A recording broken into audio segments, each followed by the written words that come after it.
이게 저 푸른나무 재단은 좀 어떤 곳인지 좀 얘기를 해주시죠.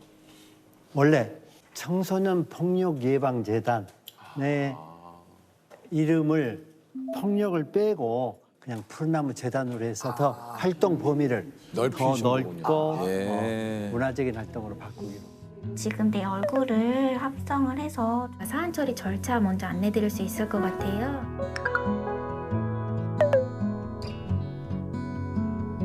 내가 누군가를 똑같이 하면 나도 어떤 사람이 된다? 나도 똑같은 사람이 돼요.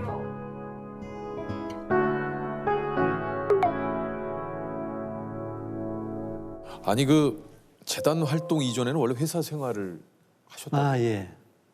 원래 회사에서 열심히 일하는 보통 샐러리맨이었습니다. 이 저 보니까 대학 졸업하자마자 취업하셔가지고 삼성그룹 비서실에서 일을 하시고 삼성전자 홍콩 법인장을 하셨어요? 어우.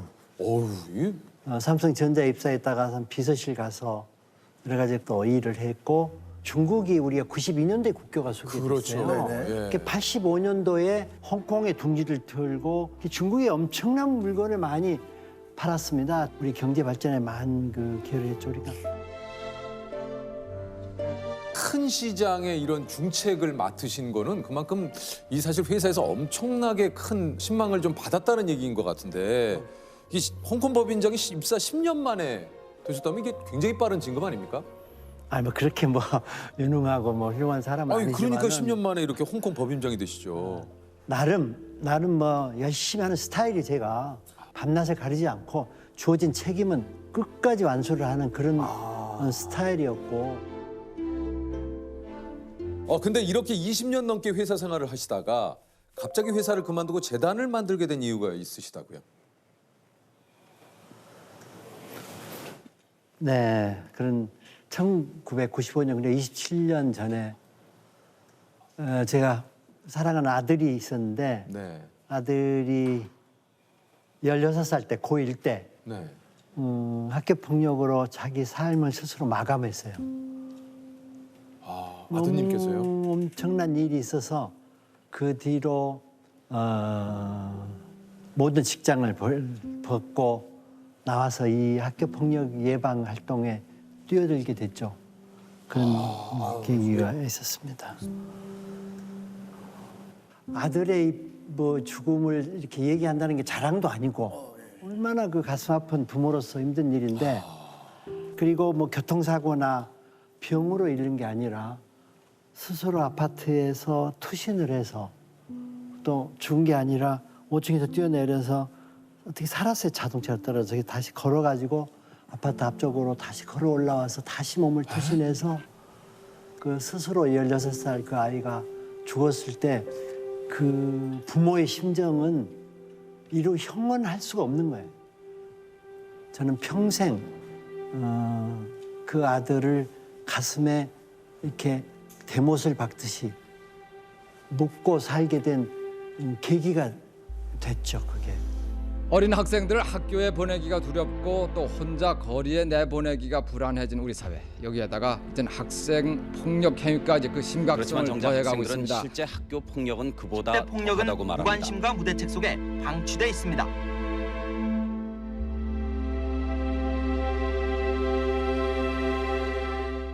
베이징에 일이 있어가지고 출장을 갔는데 어쩐지 잠이 안 오고 밤에 새벽에 어찌 감이 상해서 아내한테 전화를 했는데 아내 목소리가 안 나와요. 한참을 침묵 속에 있다가 갑자기 폭포수처럼 여보 대은이가 죽었어. 그러면서 막 엄청 오는데 저는 그때 이 호텔이 폭파돼 버린 것 같아요. 땅이 꺼지는 것 같고 하늘이 무너지는 그런 침통한 슬픔에 모든 일정을 중단하고 급거 오후에 그 영안실로 돌아와서 그때도 왜 우리 대은이가 그렇게 죽었는가 그렇게 몸을 2번이나 자기 몸을 던져서 어린 나이에 그 삶을 마감했는가 하는 것을 영문을 모르고 있었어요. 근데 그게 너무 원통하고 한심하고 내 스스로 그 죄책감 회한 아들을 돌보지 못하고 너무나 회사 일에만 몰입했구나 하는 그런 자책감 이런 것 때문에 아무것도 할 수가 없었어요. 이 참 이 뭐 감히 저희가 상상할 수도 없을 것 같습니다. 그 심정을. 예. 지나고 보니까 그런 것 같아요. 지나고 보니까 그 출장 기내도 그날 6월 6일이었어. 95년도 6월 6일 현충일 날 또 출장 가요. 뭘 놓고 왔어요. 그래서 그 5층에 불러서 대현아 아빠 뭐 좀 갖다 줄래? 그런데 대현이가 그걸 갖고 왔는데 얼굴이 굉장히 어두웠어요. 야 힘내. 그렇게 하고 저는 차를 타고 공항으로 나갔고 나중에 돌이켜 그걸 짚어보니까 우리 대은이가 죽음을 준비하고 있었던 게 아닌가.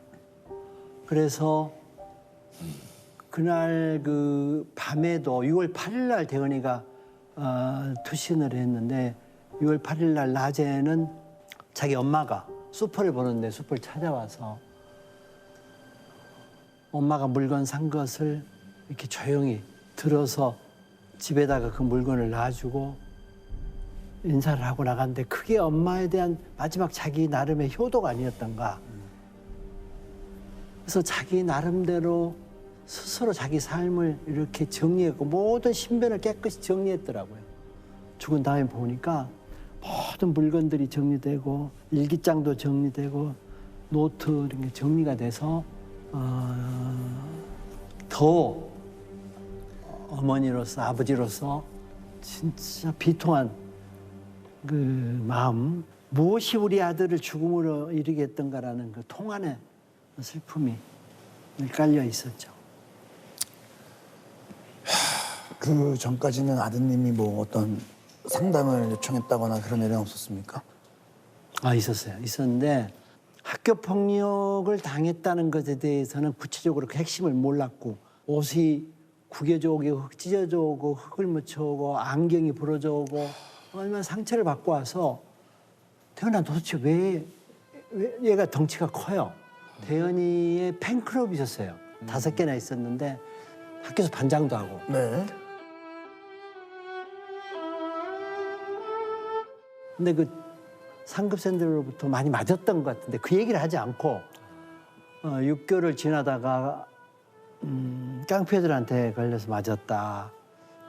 넘어져서 다쳤다. 이런 핑계만 대서 제가 파출소 가가지고 내 항의를 한 적이 있어요. 대한민국 치안이 어떻게 돼서 우리 이렇게 아들을 자꾸 맞고 다치고 오느냐.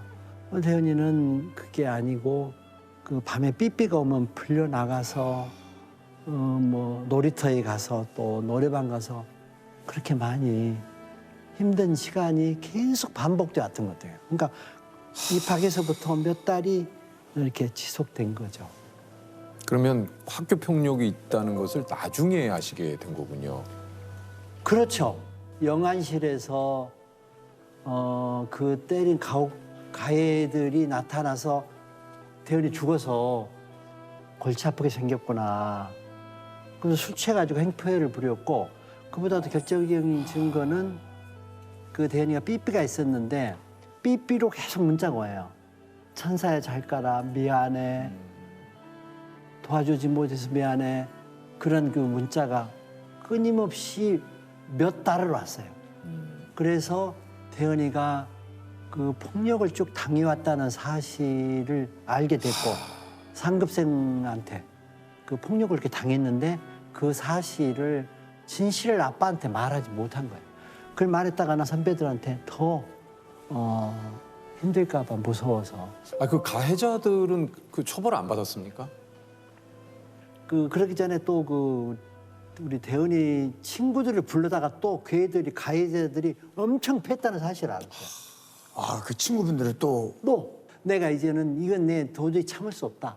내가 얘들을 내가 없애버리고 어떤 수단과 방법을 안 주고 내가 없애버리고 내가 한국을 뜨겠다. 그래서 한 명씩 그 빵집에서 만나서 직접 만나셨어요. 직접 하나씩 만나서 왜 그랬는가. 그러니까 여러 가지 얘기를 하는데 걔들이 발벌 떨더라고요. 내가 그러면서 측은한 마음이 들고 내가 복수를 하려고 사실은 그랬거든요. 내가 또 악순환해서 얘를 처벌하고 한국을 떠나는 게 능사가 아니라 하늘에 맡기자. 하늘이 알아서 얘들을 처벌해주고 나는 다시는 이런 비극적인 우리 아들 같은 죽음이 이 땅에 있어서는 안 되겠다. 그래서 이런 단체를 잘 운영해서 제2의 대연이, 제3의 대연이 없도록 해야 되겠다는 쪽으로 방향을 선회를 하게 된 거죠. 제가 그래서 너무나 이게 너무나 한스럽고 아무것도 할 수 없는 무기력감에 이제 빠져 있다가 내가 기자회견을 자청했어요. 우리 아들이 학교폭력으로 시달리다가 생을 마감했는데 학교폭력이 존재하고 이 문제를 사회가 나서서 뛰어들어서 고쳐야 될 거 아니냐. 네네. 그게 신문의 한 페이지에도 한 소년이 몸을 던지다 이렇게 보도가 되니까 엄청난 반향이 일어났어요. YMCA에다가 그 전화를 받는 창구를 만들었는데 YMCA에서 엄청난 그 전화가 뭐 쇄도를 했고 YMCA도 깜짝 놀랐어요. 그때 그 88 올림픽도보다 더 많이 왔다고 그래요. 그래서 그 전화 오신 분들 중에서 각 분야별로 5분을 모아서 우리가 우리 자녀들을 학교에다도 맡길 수 없고 경찰한테도 이걸 말해도 개선이 되지 않으니 우리가 우리 스스로 우리 아이들을 잘 보호하고 키우자 라는 그런 선언을 하고 시민 모임으로 출발을 했죠. 그래서 그것이 지금 현재 푸른 나무 재단의 전신이 됐고 상담 기법도 없었고 무슨 일을 어떻게 해야 될지 막연하고 그래서 안 되겠다. 법인을 만들어가지고 제대로 해야 되겠다. 전문가들 뽑아서 그래서 만든 것이 그 청소년 폭력 예방 재단. 근데 사실은 학교가 학교 폭력이라는 핵심 문제를 발벗고 나서지 않기 때문에 담당 교육청이라든가 공무원들하고 대화를 할 수가 없었어요. 만나자고 약속하면 약속이 안 돼. 그래도 내가 찾아가면은 그냥 외출을 해야 한다고 나가고 회전의자를 빙그를 돌려가지고 이렇게 만나주질 않았어요. 그런 것들이 너무 마음 아팠고 내가 속으로 당신들 벌 받는다. 당신들이 자식을 키우는 부모라고 그러면은 그래서는 안 된다.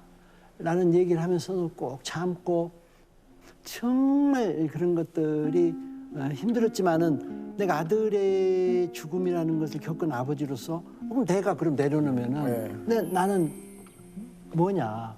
그런 어떤 의무감, 그런 책임감 아무리 힘들다고 외면을 못 하겠더라고.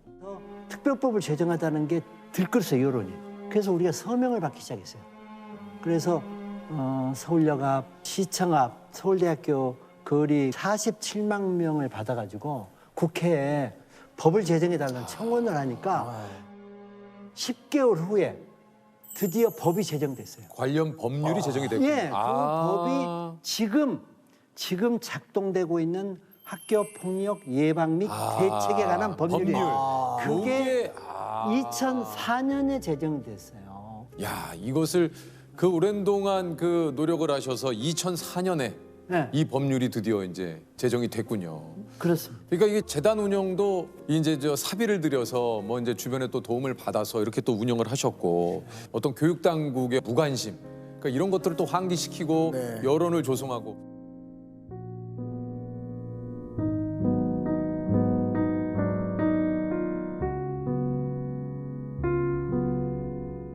야, 이게 참 그 말이 27년이지 27년 동안 정말 많은 일들이 좀 있으셨고 얼마나 또 외롭고 힘드셨는지 이게 저 얘기를 들으면서 좀 느껴집니다.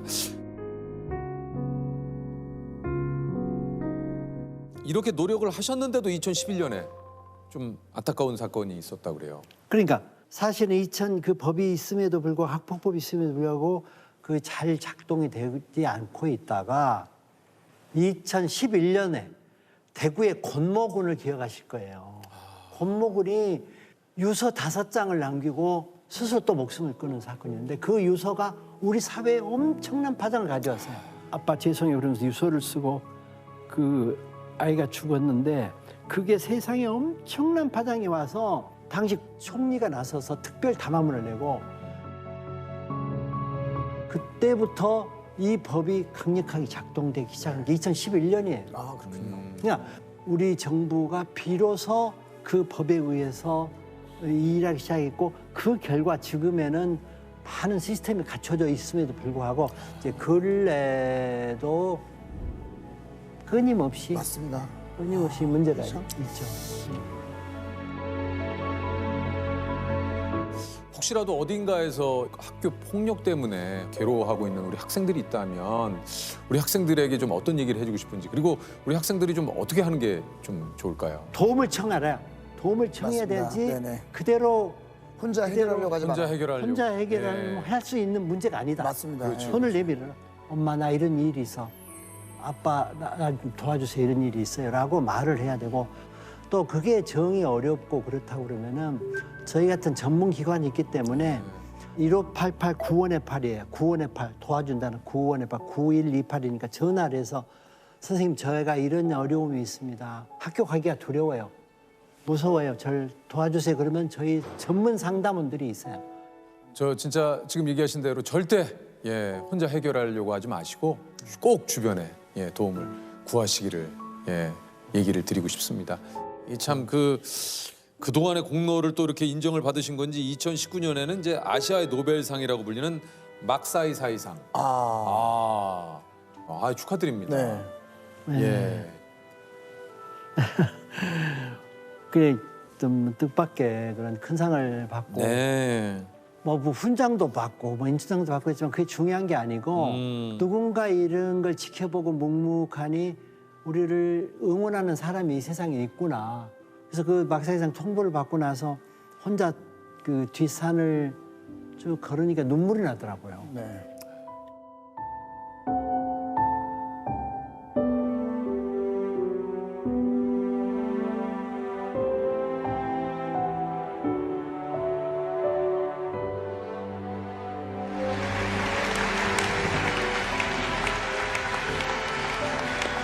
My son is smiling at me from heaven. 지금 제가 알기로는 이제 이사장님 재산도 재단을 유증한 걸로 알고 있거든요. 많이. 우리 직원들이 이사를 많이 다녔지. 한 8번쯤 다녔나? 전세로 이렇게 다니고 안 되겠다 이래가지고 이제 건물을 우리 내가 있는 건물로 들어와서 일을 했는데 그 건물을 아예 내놓고 얘들이 안정적으로 이사 안 다니고 일하는 게 좋겠다. 이렇게 마음을 결심을 하고 내놨는데 문제는 이제 좀 우리 아내하고 좀 딸한테 엄청 미안하지. 보통 미안하로 될 일이 아니라 말이 안 되지. 상속 포기 각성 딱 내놨으니까 우리 딸이 그래요. 딸이 아빠가 하신 거고 아빠를 사랑하고 존경해요. 이런 것은 아빠가 알아서 하세요. 괜찮아요. 저는 제가 살 수 있어요. 저도 힘들 때 보면 난 아들 사진을 지갑에 가지고 다니면서 이렇게 보면서 야 힘내자. 나중에 널 만날 때 네가 날 보고 아빠 수고했어요라고 용서해다오 이렇게 하면서 힘들지만은 이렇게 끌고 나가는 한 원동력이 되는 것 같고. 혹시 지금 얘기하신 대로 아드님을 혹시 만나게 된다면 꼭 좀 하고 싶은 얘기 있으십니까? 그래 아빠가 회사 일이라든가 나만 알고 잘못됐은 것을 사과하고 미안하다.